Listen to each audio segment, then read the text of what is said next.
พานี้บอกเราเนี่ยวันคือว่าบัตรทายผ่านกันสับสนกันเลยมือนี้เป็นมือแก้คำเกิดชิดนอกการศึกษาวันนี้ขอคำแนะนำมาใส่บ้านอันนึงบ้านอันสองอันนึงที่ได้ถวายอาณาจักรผ่านที่ทางพี่น้องต่างประเทศได้นำมาโมทนาน้ำอันนี้ได้ผ่านก่อนเพราะว่าท่านชัดเจนในเวลาถวายเด้อพอนี้ได้มีลุงเครื่องของสวรรค์กองครอบครัวที่สหรัฐอเมริกาได้บริจาคปัจจัยมาสร้างยอดตัวปลาสองยอดใส่ซีวัดซีบุญเงินหรือวัดกาวัดตมีพร้อมด้วยเอาของมุ่งของสวรรค์ได้ครอบครัวอยู่อเมริกาก็ได้บริจาคสร้างยอดตัวปลาหนึ่งยอดเป็นเงินรวมกันดู13,000 บาทตื่นยิบก็มีข้าวดาววอนคำข้าวของข้าดีมันข้าวซึ่งพรของพระจันทร์ในข้าวสังกัดของครอบครัวอยู่สหรัฐอเมริกาได้บริจาคปัจจัยมาสมทบสร้างสิ่งดังกล่าวเป็นจำนวนเงิน9,000 บาทนางมัทธุรดาของสวรรค์หรือนางอานี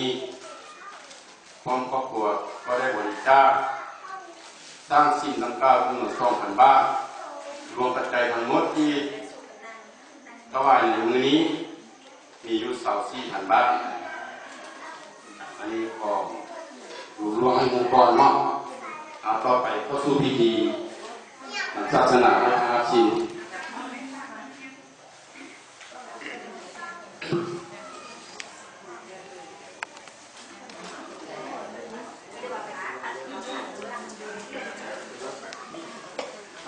เรียนไปมาสิครับตามด้วย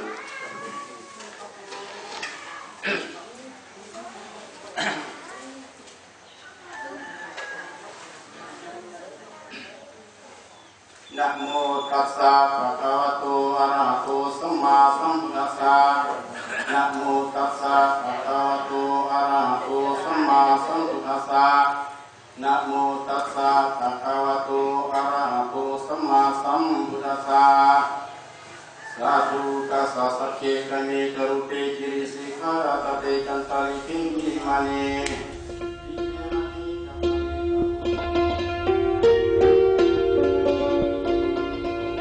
คือดังทานพุทธเจืองเราได้เว้ามาหั่นมื้อนี้เลยมันได้เอาเงินเอาปัจจัยที่พี่น้องอยู่ต่างประเทศได้เอามอบหมายหรือว่าได้ส่งมาให้ทางข้าพเจ้านี้เอาไปถวายให้วัดเพื่อนำเอาเข้าไปใช้ในการซ่อมแปลงหรือในการบูรณะซิมครั้งนี้ฮะแล้วก็รายละเอียดต่างๆก็คือตัวเชื่องว่ามาแหละแล้วมันมีข้องโพลุงบดโพลุงเทืองข้องเอาหุ่งพร้อมด้วยครอบครัวข้องตูเทืองพร้อมด้วยครอบครัวแล้วก็ข้องทานดาร้อนบุญคำพร้อมด้วยครอบครัวท่านสังกัดพร้อมด้วยครอบครัวท่านสุนทรพร้อมด้วยครอบครัวกับท่านกงกาดีมั่นพร้อมด้วยครอบครัวก็เลยเอามาจำนวนหนึ่งดังรายละเอียดก็ที่ได้มีเว้าเติมดอกเวลาเอาไปถวายเอาไปเขียนในพระนะอันนี้ก็ข้าพเจ้าก็ขอเว้าลืมคืนน้อยนึงเนาะก็ในนี้ก็เพื่อนทานติดตามเบิ่งรายละเอียดท่านว่ามันที่เป็นไปในทิศทางได้นะก็เพื่อนทานติดตามชมต่อไปได้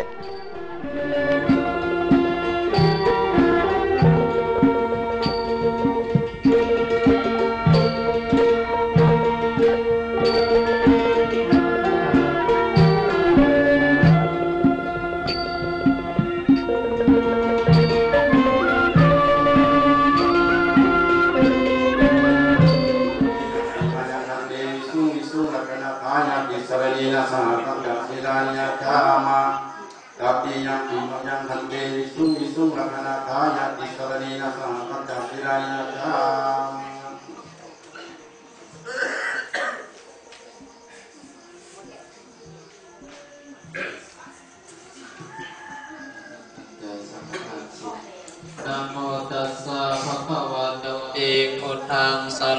นังคัจฉามิทุติยัมปิพุทธังสรณังคัจฉามิทุติยัมปิธัมมังสรณังคัจฉามิยันตังปัญญายาปฏิปันโนภะคะวะโตสาวกสังโฆมิปฏิปันโน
สุขินัง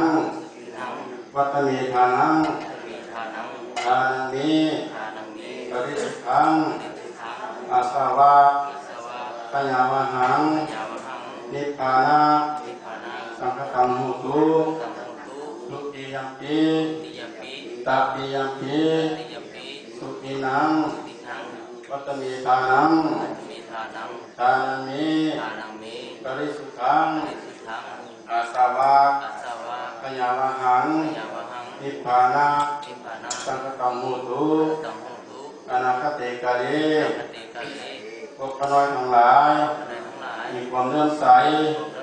ยินดีในการถวายของทั้งหลายเหล่านี้ขอจงให้สิ้นไปเรื่องอาสวะของกิเลสเครื่องดองสันดานขอจงได้ถึงสวรรค์นิพพานในอนาคตการโดยนั้นเถิดพระสงฆ์ผู้เจริญพวกขน้อยทั้งหลายขอน้อมถวายซึ่งข้าวบิณฑบาตพร้อมสังฆทานปัจจัยยทานและเครื่องบริวารทั้งหลายเหล่านี้เรียกว่าภิกษุสงฆ์ขอพระสงฆ์จงรับเอาเพื่อให้เป็นประโยชน์และความสุขความเจริญแก่พวกคณะทั้งหลายที่กาลนานเถิดพร้อมนี้ได้มีลุงเครื่องของสวรรค์ต้องครอบครัวอยู่สหรัฐอเมริกาได้บริจาคปัจจัยมาสร้างนอโซฟา2 ยอดใส่ซิมวัคซีนถุงเหลืองหรือวัดกลางบ้านพักนี้ผมโดยเอาคำหุ้นของสวรรค์และครอบครัวอยู่สหรัฐอเมริกาก็ได้บริจาคสร้างนอโซฟา1 ยอดเป็นเงินรวมกัน 13,000 บาทอีกตึงมีเท้าดาลอนอุ้มคำเท้ากองกาดีมันเท้าสุนทรดวงพระจันทร์เท้าสังกัดพร้อมโดยครอบครัวที่สหรัฐอเมริกาได้บริจาคปัจจัยมาสมทบสร้างสิ่งดังกล่าวเป็นจำนวนเงิน9,000 บาทนางมัทุรดาทองสวรรค์หรือนางอานีพร้อมครอบครัวก็ได้บริจาคทานสร้างสิ่งดังกล่าวจำนวน2,000 บาทรวมปัจจัยทั้งหมดที่ถวายในครั้งนี้มี24,000 บาทพวกคณะทั้งหลายต่างหน้าเจ้าสักขาขอน้อมถวายแด่พระสงฆ์ขอพระสงฆ์จงรับเอาแล้วนำเอาไปสร้างสิ่งดังกล่าวตามจุดประสงค์ของผู้เกี่ยวขอให้บุญกุศลนี้จงช่วยคำสู่พวกเจ้าหนูทุกคนที่ได้ส่งปัจจัยมาโมทนาสร้างยอดโซฟาสร้างพัตตาสิมาในครั้งนี้จงมีแต่ผลสุขผลเจริญคิดสิ่งใดขอให้ได้ดังปรารถนามีสุขภาพแข็งแรงตลอดไปมีอายุยืนมั่นอย่ามีวันเรื่องราวดังดาววันสองฟ้าเดือนปีแจ้งสง่างามนั้นพร้อมสาธุสาธุสาธุอนุโมทามิก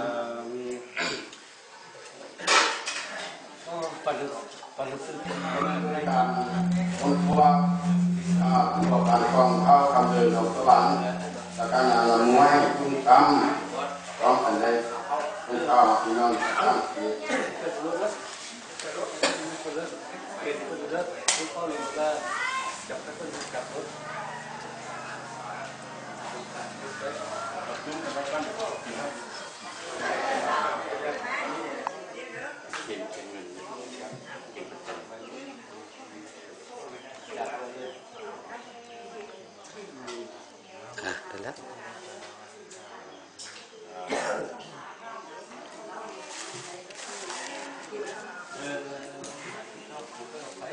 โมทนานับเจ้าภาพเจ้าศรัทธา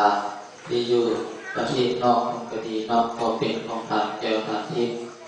ให้อยู่ดีมีแห่งได้เงินสวัสดีภาวันตุเตยันนาภิมินาปุญญาปะเมนาอุปสัจจเนตุขพยาปัสสัจเนปัญญาสุขปัจจาสัมมาทัจามิสัมมาทังปุญญสัมมาทังสัพเพเทวานุโมทันตุอัฏฐสิเมอัคติเมนะติเมตัสสะปัจจเมเปตานันตะกินันตะสัพเพกัสสะนะโมจานะนิทัสสิตาเปตานาโมสัจจกตาอุณาลาภนาสุขีอัตนังปริหารันตุสุขีสุขี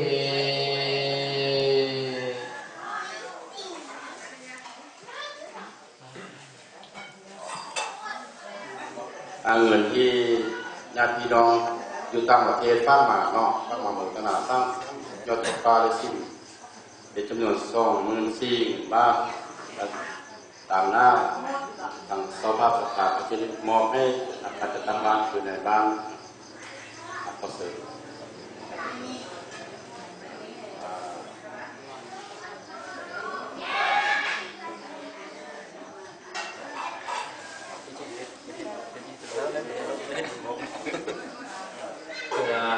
ทางบ้านของเขาเนาะเบิดบ้านเนาะคือว่าผู้เฒ่าผู้แก่คือว่ามื้อนี้คือว่าเป็นมื้อสิ้นเนาะมื้อแปดค่ำกระสันประจำที่ของประเพณีของพวกเขานี้ฉะนั้นแล้วทุกสิ้นเนาะเป็นพวกเขานี้แม่นได้เตาหูผู้เฒ่าผู้แก่มาตักบาตรยัดภูมิเนาะมาทานมาเอาเฮ็ดประจำอยู่แล้วกระสันมื้อนี้ก็คือว่าได้โอกาสดีคือว่าทางท่านคำเดินเนาะที่ว่าเพิ่นได้ติดต่อพวกพันนำญาติพี่น้องที่ว่ามากินมาทานที่บ้านของพวกเขานี้กระสันก็ผู้ที่อยู่ต่างประเทศเนาะก็ถือว่าเพิ่นได้มาสุขโยหรือว่ามากินมาทาน 10 บาทของพวกเขานี้ก็ถือว่ามีหลายคนเนาะที่ว่าเป็นห่วงเป็นใยอยู่บ้านของพวกเขาเนาะคือแค่กับ10นี้เรื่องอย่างบ่ทันแล้วดังนั้นคนกินทานมาช่วงนี้ก็เป็นจำนวนหรือว่าดวงร้ายเนาะดังนั้นก็ขอขอบใจนำญาติพี่น้องที่อยู่ทางต่างประเทศทุนที่เพิ่นได้พร้อมกันเนาะที่ว่ามากินมาทานเนาะพี่น้องบ้านพวกเขาก็ถือว่าหลายคนที่ยังบ่ทันรู้เนาะอยู่ต่างประเทศก็ถ้าว่าพวกท่านในกินทานมาหันก็ให้บอกผู้ที่ว่ายังบ่ทันกินทานมากินมาทานกันเนาะเพราะว่าที่บ้านพวกเขานี่ก็ถือว่ายังบ่ทันแล้วถือว่ายังหลายอันที่ยังติดต่อสังกาขอให้พวกท่านที่อยู่ต่างประเทศทุนเนาะติดต่อบ่พันมากินมาทานให้ที่บ้านพวกเขาแล้วเนาะสังกาบ่มีหยังก็ขอขอบใจนำพ่อแม่พี่น้องอยู่ต่างประเทศเนาะที่เสียสละเวลาเนาะได้ส่งเงินส่งคำมากินมาทานอยู่ภายในบ้านพวกเขาอาจารย์ต่อไปก็อยากให้พวกท่านนั้นมากินมาทานอีกแล้วอาจารย์เนาะอาจารย์พวกท่านกินทานชุดนี้ก็ขอให้พวกท่านนั้นอยู่ดีมีแหงเนาะคุมเก็บที่ใดคุมไผ่จะมีเฮ็ดอันใดขอให้พวกท่านนั้นจงมีความสุขความสบายใจเนาะเงินคำแก้วก็ให้รั่วให้ไหลขึ้นมาเนาะเพราะว่าอยากให้มากินมาทานต่อเนาะเอาสันกาหวังที่ก็ขอบใจเนาะ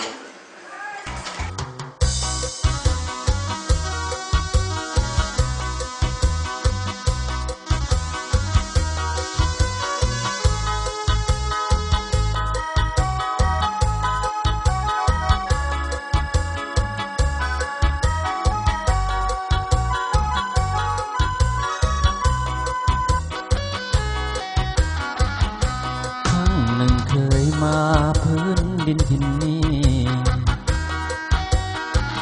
ปีใหม่โศกดีจึงได้เวยามที่บ้านปากมีเมืองสนคามมีสาวสวยงามได้เห็นแล้วคิดหวังขอวันนั้นบ่าวสาวเต้ากันเป็นโมไปเที่ยวเป็นคู่ที่หาดทรายคองอยู่แก่งขุดคูได้พบนวลน้องอ้ายคิดหมายปองลงหักน้องสุดดวงใจได้มาเห็นบ่อยากจากลาอยากได้ควันตาสมงามไปเป็นคู่ครองอยากเป็นเคยปากมีสมดังใจปองเตยานนวลน้องเนื้อทองเจ้าบ่สนใจโอบ้านปากนี้เห็นเพียงครั้งหนึ่งสุดแสนซาบซึ้งบ่อยากห่างไกลหากน้องคนดีบ่ลังเกียจอายขอมอบกายใจให้สาวปากมีคนงาม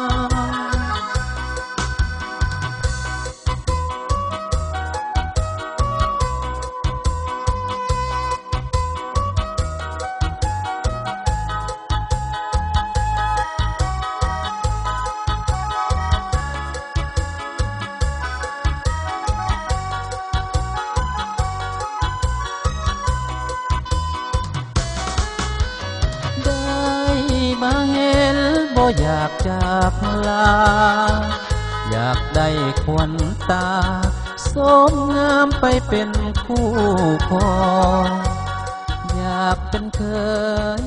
ปากมีสมดังใจ